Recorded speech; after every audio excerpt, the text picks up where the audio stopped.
Let's bring in former CIA senior intelligence officer and MSNBC national security and intelligence analyst, Mark Polymeropoulos. Hi, Mark. Good to see you. Intelligence officials, including the president's director of national intelligence, Tulsi Gabbard, have indicated Iran is about a year away from completing a nuclear weapon if they decided to do so. That's not the message we're hearing from the White House. Take a listen. Let's be very clear. Iran has all that it needs to achieve a nuclear weapon. All they need is a decision from the supreme leader to do that. And it would take a couple of weeks to complete the production of that weapon, which would, of course, pose an existential threat, not just to Israel, but to the United States and to the entire world.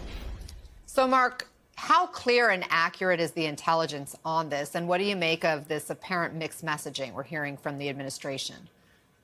Well, Anna, first of all, it's not really a good situation where you have the President of the United States saying that he doesn't really care what his Director of National Intelligence thinks on an issue. And there's been other reports that, for example, that the DNI, Tulsi Gabbard, was left out of a Camp David meeting on kind of planning the whole issue around what to do with Iran-Israel. So not good when you have the DNI and the president kind of at odds.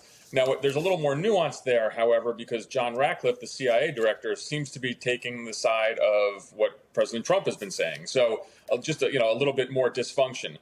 Overall, though, I think that it's worth noting that these are nuances on intelligence assessments. All of this can kind of be true at once. We're seeing it kind of spill out into public. John Ratcliffe, the CIA director, made the statement, or reportedly made the statement, saying that this was like a football team running down the football field 99 yards and then stopping before they cross the goal line. That seems a little bit more than what the DNI, Tulsi Gabbard, said in her testimony.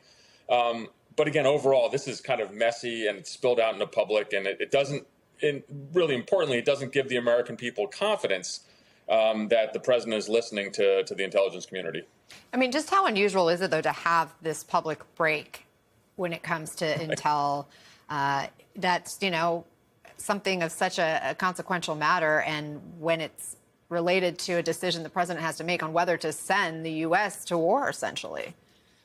Right. I mean, keep this behind closed doors. It's okay to have differences of opinion, and the CI director and the DNI can argue about that behind closed doors, and the president can frankly do whatever the president wants to do on this. He doesn't have to listen to the intelligence community.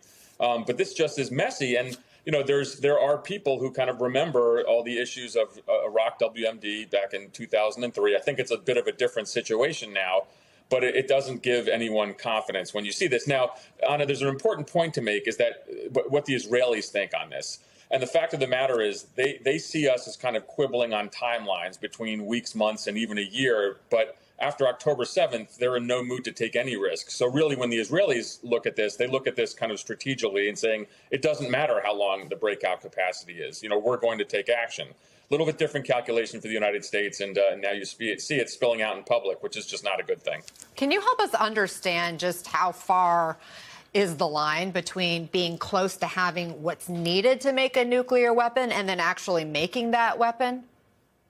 Right. That's the big question. So, do you have the technical know-how?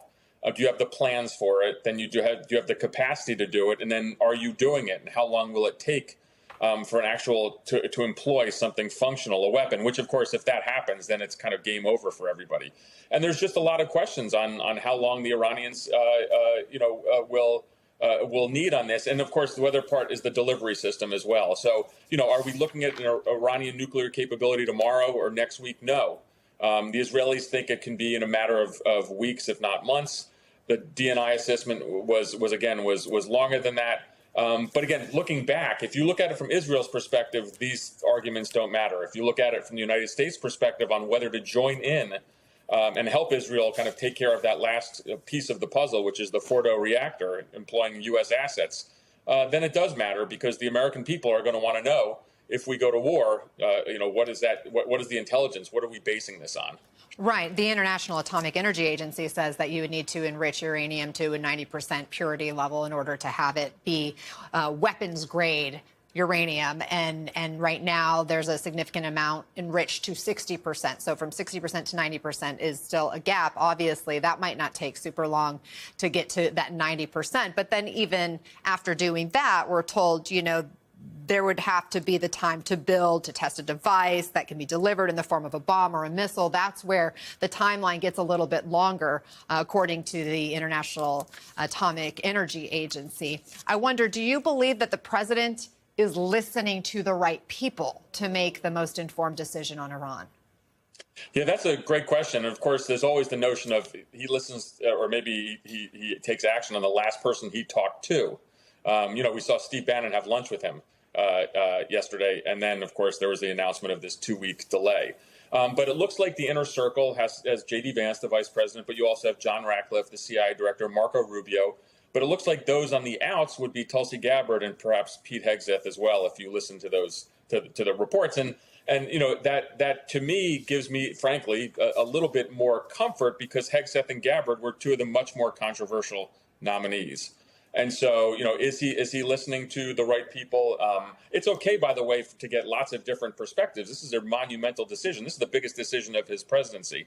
At sometimes, though, you think that the person who was last in the room with him kind of is where he's going in that direction. And so, if anyone tells you they know what the president's going to do now, they're not telling the truth, because none of us in Washington have any idea. And you go by the latest Truth Social post or some kind of presser on what he's going to do. And frankly, right now, Anna, all eyes are on Geneva, where European foreign ministers are meeting with the Iranian foreign minister to try to take the temperature of the Iranians to see, are they willing to deal in any fashion? Yeah. Mark Polymeropoulos, as always, appreciate your expertise and insights. Thanks for